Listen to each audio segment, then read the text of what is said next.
You want to support Roland Martin Unfiltered? Be sure to join our Bring the Funk fan club. Every dollar that you give to us supports our daily digital show. There's only one daily digital show out here that keeps it black and keep it real as Roland Martin Unfiltered. Support the Roland Martin Unfiltered daily digital show by going to RolandMartinUnfiltered.com. You can make this possible. Folks, I want to talk about this next story.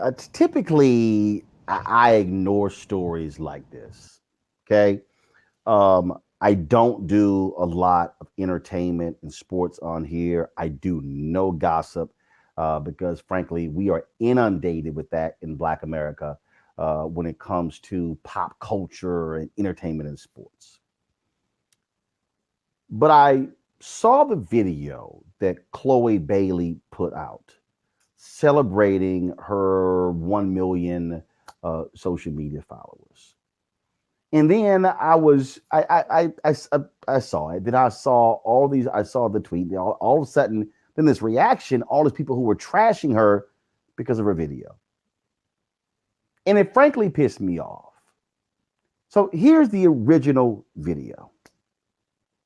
Never will stop. Close to you. That could cut through. Do you miss me too? Wish you were in my room. Then you make me, I just can't escape with you by my side. So the video was because she surpassed 1 million followers on Instagram. Nothing wrong with the video. No problem, no issues. Yet she then began to be attacked by various people, which led to her going back on Instagram to explain and getting tearful in doing so. And I think for every woman out there, don't change who you are to make society feel comfortable. And I'm telling myself that's not what I'm going to do. And even when I posted the video yesterday, I was posting it because I was saging and doing Palo Santo, and I was like, let's spread positive vibes. I didn't even really notice you all would talk about my ass because I'm like, oh, okay, I'm just walking in for 1 second, 2 seconds, you know? And I feel like I've shown my ass more than I have with that. Like if you look at our performance videos, the last performance we had in December, like I was just so excited and on stage and just being myself. So I don't know. I just felt it was important to address it so you guys get to kind of get to know who I am more inside. And it's really hard for me to think of myself as a sexual being or an attractive being, quite frankly. So when I see all the uproar about my posts and stuff, I'm a bit confused. Like I really don't understand because I've never seen myself in that way or in that light. So I take it as a huge compliment that you all even think of me as a sexual, sexy being. And, you know, it's never, I don't post what I post for people to, I don't post what I post to get attention. I don't need that. I am a very spiritual person, and I feel like during quarantine, I got really close to God. So even in the lowest moments when I felt like people weren't seeing me, when people weren't paying attention to me, God was. And I've learned I don't need outside attention. So you all seeing what I'm posting is just me being me. And yeah, I just hope you can just see who I am. And that's it. So here's why I'm pissed off. I'm pissed off because Black women in this country have had to endure a white supremacist society saying that the features of Black women are shameful, are despicable, ugly, and not appealing. We live in a society where a Black woman's hips, her lips, her breasts, her thighs, her calves, her hair, her facial features is all seen as ugly. That is the historical lens by which Black women have been defined in America. You've had white folks, including some Black folks, demean and criticize the physical features of Serena Williams and Venus Williams. We've seen them say things about other Black women. Oh, they are too muscular and they, oh, that's not appealing. Yet every single feature of Black women has been sought after by white women. Full lips, full hips, breasts, thighs, butt, all of that. All of a sudden, having an ass is all the rage. The Kardashians and the Jenners have literally built multi-million-dollar, billion-dollar companies appropriating Black female beauty, and America's, oh my God, that's wonderful, including a lot of Black men. Yet this sister decides to do this video, and she do other videos, and now all of a sudden that's bad. Now all of a sudden folk are saying, put your clothes on. They're criticizing her hair, criticizing it all. Really? So that little Jenner girl go buy some breasts and some hips and some butt and some lips, creates a whole makeup line, companies valued at $1 billion. Ooh, look at her being a businesswoman.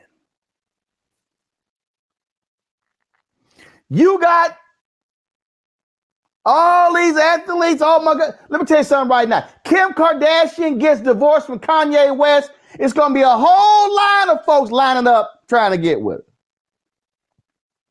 Oh, the exotic features. Oh, look at her.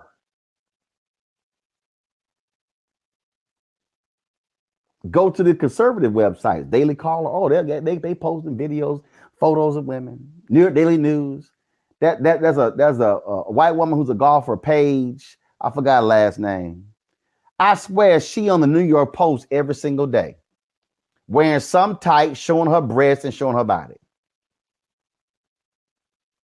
But when a Black woman decides to have a positive body image, now she's being attacked? Oh, hell no. No, hell no. I was a part of the YouTube Black Content Creators Summit that took place in Atlanta in 2019. Chloe and Hallie were there. Just briefly, we were all in the group. Didn't have a conversation with them. Don't know them. Have never said chat with them. And I could have easily skipped this topic, Teresa. But the reason it matters, I got 9 nieces, 4 nephews. And I've got a mom of 3 sisters, numerous aunts, numerous female cousins. And what I need our people to understand is that when this generation of Black girls sees the hate being thrown at a Chloe Bailey, that can have a negative impact on how these same Black girls, Black teenagers, young Black women now see themselves. And so then, oh, well, if Chloe isn't good enough, then I'm ugly. Then I'm not worthy. Then I don't look as good. And then when there are those people who then begin to body shame them and criticize them and condemn them on social media, they then begin to internalize that. And that then plays a role in some folk deciding whether they want to take their lives or not. And so I need folk to understand, especially folks who are watching on African American, that one of the things that we must do is actually affirm Blackness, affirm Black beauty. See,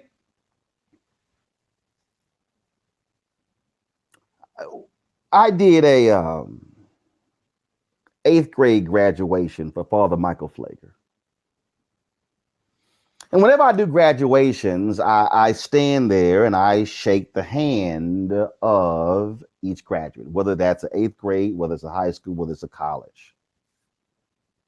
But also I watch people. And I notice how nearly every girl, how they hug, there was this hesitation, there was this distance. And I said, Father Flager, y'all got a problem in this in this class. I'm seeing the relationship. I have always made a point of hugging nieces and nephews. I don't believe in that distant thing. I don't believe in, oh no, I need you to stay away from me. Because see, what I understand psychologically is that if you grow up and you do not have a loving environment, if you grow up and folk don't hug, they don't really speak, there's sort of this distance, that then carries over into all of your relationships. And so for me, that is important because I believe as a black man,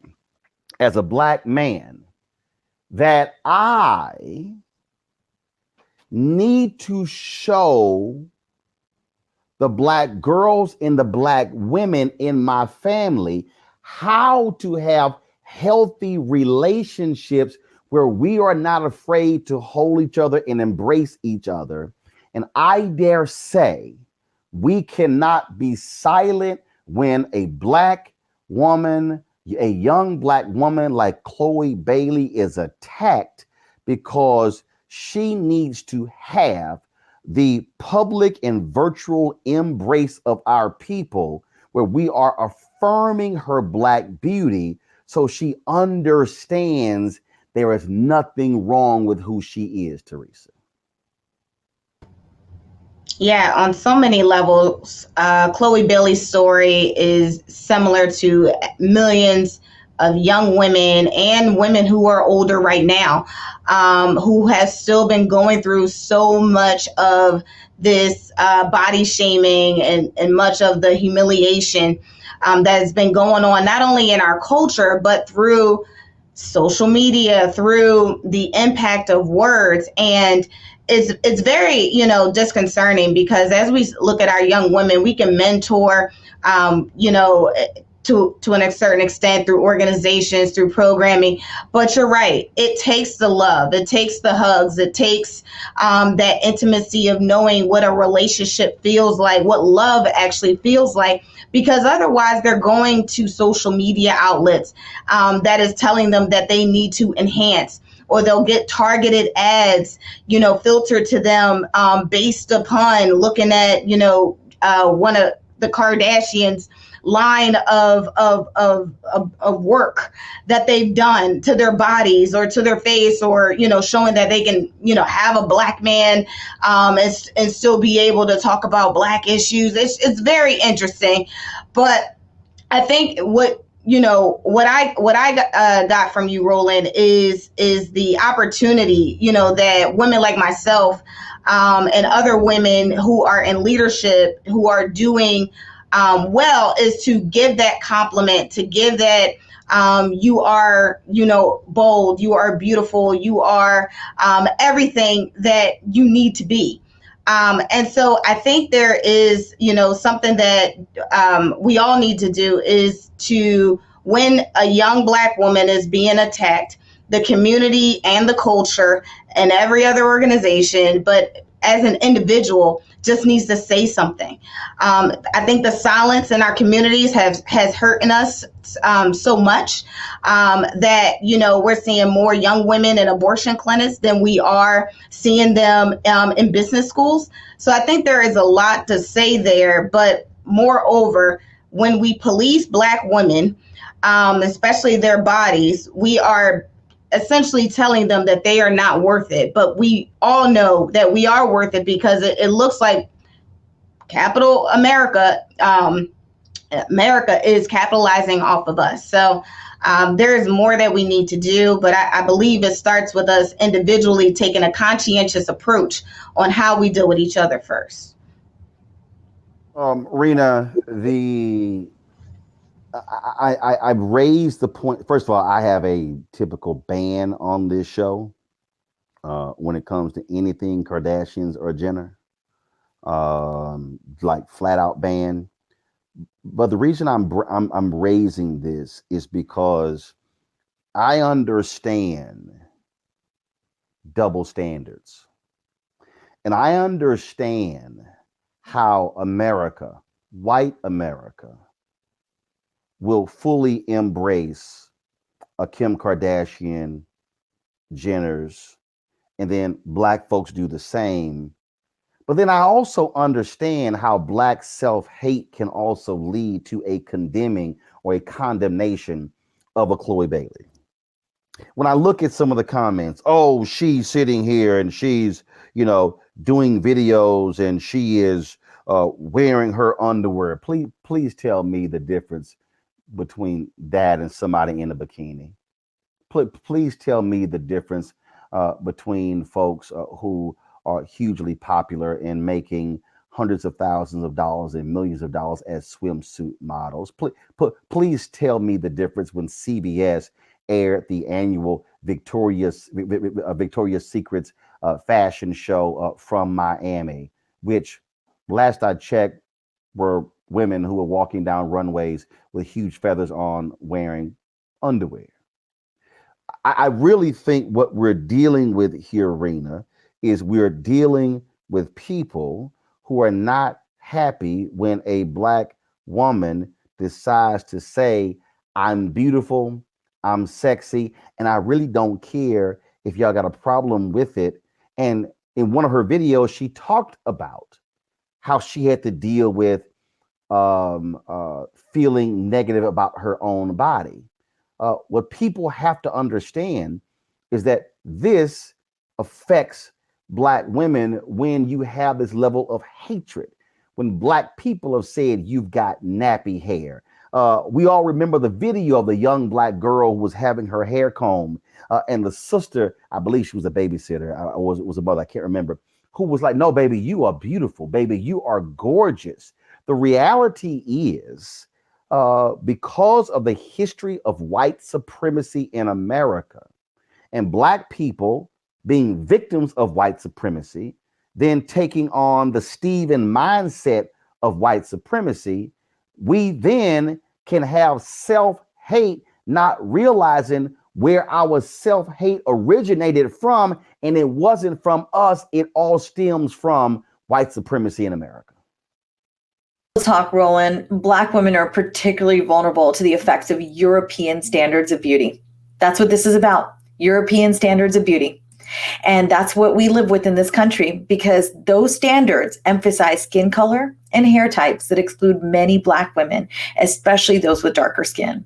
So, I've read a lot of research on this. I want to talk about Chloe Bailey in just a second, but there's a lot of research out there that indicates that European standards of beauty can have really damaging effects on the life trajectories of Black women, especially those with dark skin, and primarily in the form of that internalized self-hatred that you just mentioned. So it's really important that we start addressing these effects right away. And, when I watched that video of Chloe Bailey, all I saw was happiness radiating from this very beautiful woman. And I'm not just saying that because we're talking about standards of beauty right now. Her happiness was radiating. She was positive. She wasn't doing anything salacious. I mean, that's one way that society has generally judged women. But it's like when a woman that is rail thin, white, wearing skimpy underwear is walking down a runway in Miami with popular singers singing all around her and big feathers, that's suddenly cool. But this chick is just being her authentic, real self and celebrating. She's Black joy. That's all it was on display. And she was being herself. And I felt my heart just goes out to her, honestly, because when she talked about not seeing herself as an attractive woman and the sexualization around it, I just felt like, wow, what are we doing to women? And I've grown up in this era. And without really dating myself, I came up, I'm closer to 40 than I am to 30. Let me put it this way. I came up in an era where all the magazines that I ever saw were always white women, were always rail thin. And I hated my curves. I was ashamed of the melanin in my skin. I remember going to my senior prom. My mother's friend came and did my makeup. 18-year-old me didn't really need makeup. I had all right skin, but I looked like I had white face because the foundation was so light.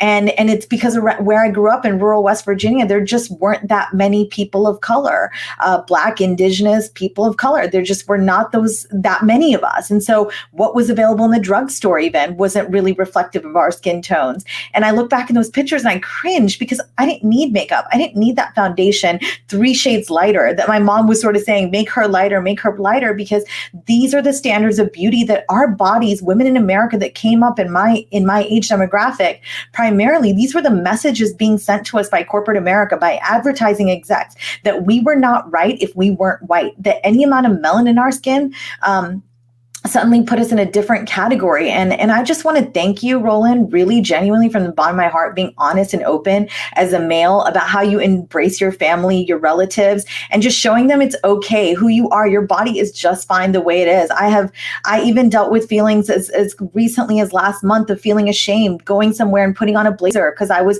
ashamed of looking too busty, as if that was going to welcome something at my age. And I'm a married woman, a mother. And these are still the ingrained standards, unfortunately, that have pervaded the minds of people of color, primarily Black women. And it infuriates me when I see look, the Kardashians and Jenners, I rock with you because you do not touch that stuff.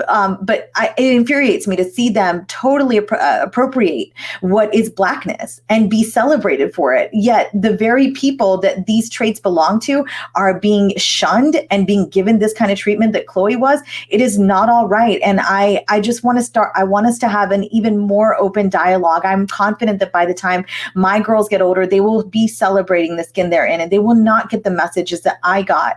That were truly that I was some sort of exotic creature, that I was not like everyone else, when genuinely I was just like everybody else inside, but I was being judged on things I couldn't change, like my skin color. And I just want to give one last thing here, one really small thing.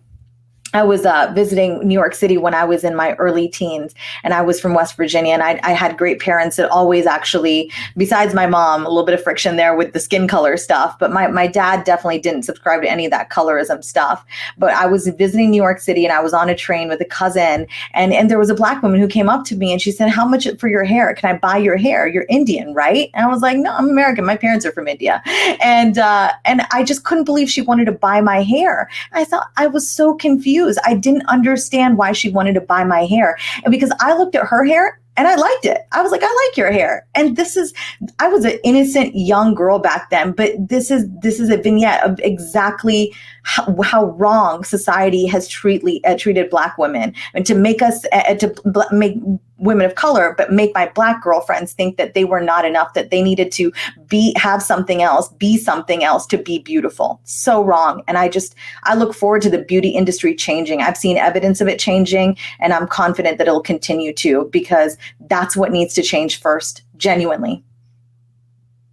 This was a comment posted by somebody named CD on the YouTube channel, and I think it's pretty stupid. Black American women are more sexually liberated than any other group of women. Other groups of women are inspired by them, so I don't buy this. Well, CD, you don't buy it because you don't actually understand history. Black women have actually been the targets, been subjugated to violence and abuse in this country. Not seen as models of beauty. And then when a Black woman is seen as a model of beauty, it is by white standards. Typically, she had to be light-skinned and have good hair. We know, Joseph, when there was a magazine that altered the features of Beyonce, of Kerry Washington on their magazine covers. Skin was lightened, was thinned as well, because there were photo editors who said, that's a little too much hip. That's a little too much butt. We can't quite have that. And so what the person said is incorrect. And I think what ends up happening is that we go through this in this society where, again, if you are a Black woman and you are proud and public of your features, it's a problem. I mean, I think back to the idiotic Black men. One of them I'm not gonna name, who I think is just stuck on stupid. I don't know why anybody follows or listens to him, who condemned Megan Thee Stallion and Cardi B when they came out with the WAP song. Snoop Dogg even had the audacity to provide a comment on that, when I'm like, Snoop, you talked in a lot of your music about sex. But when these two Black women, when these two women of color decide to put a song out making it clear how they feel about sex, oh, no, you're a lady. You shouldn't be doing those things. This is what we're dealing with. And I need people to understand it does have a negative impact on young Black girls who will be Black women one day. Absolutely. And I think part of the issue that we have here is we're dealing with history. History where Black women were either hypersexualized and just available for whoever wanted to have them, and Black women who are feared. And it's kind of been that tension in society all along, while you have the white beauty industry trying to take advantage of that. I mean, I'm old enough to remember Bo Derek having braids, when people thought that was scandalous, because she was co-opting a Black style, a cultural style. And we've gone from there to having Adele with Bantu braids, Bantu knots rather. And it just infuriates me, the fact that we really can't get this right, even after 400 and some odd years. So kudos to Chloe for trying to stand up to this kind of negativity, but it can have an impact. It will have an impact, and you don't know that impact until these young women become of age. And so we have to do the best as Black men and as men in general to make sure that that doesn't happen, and to understand that Black women are beautiful and that they will be beautiful. They always have been. And there is no question about that at all in my mind. Again, that was critically important. And I just want us to understand that if you want to disagree with Chloe Bailey doing a video in her underwear on Instagram, fine. Okay, whatever. That's fine. But what you're not going to do is condemn how she looks. You're not going to condemn beauty. You're not going to create the doubt, because I think we need to understand there are a lot of Black women who have grown up in this country who have been told, not just by peers, but by family members, that they are ugly, that they are not beautiful, that their hair is not quality, that their features are not good. And so, and look, and here's the piece.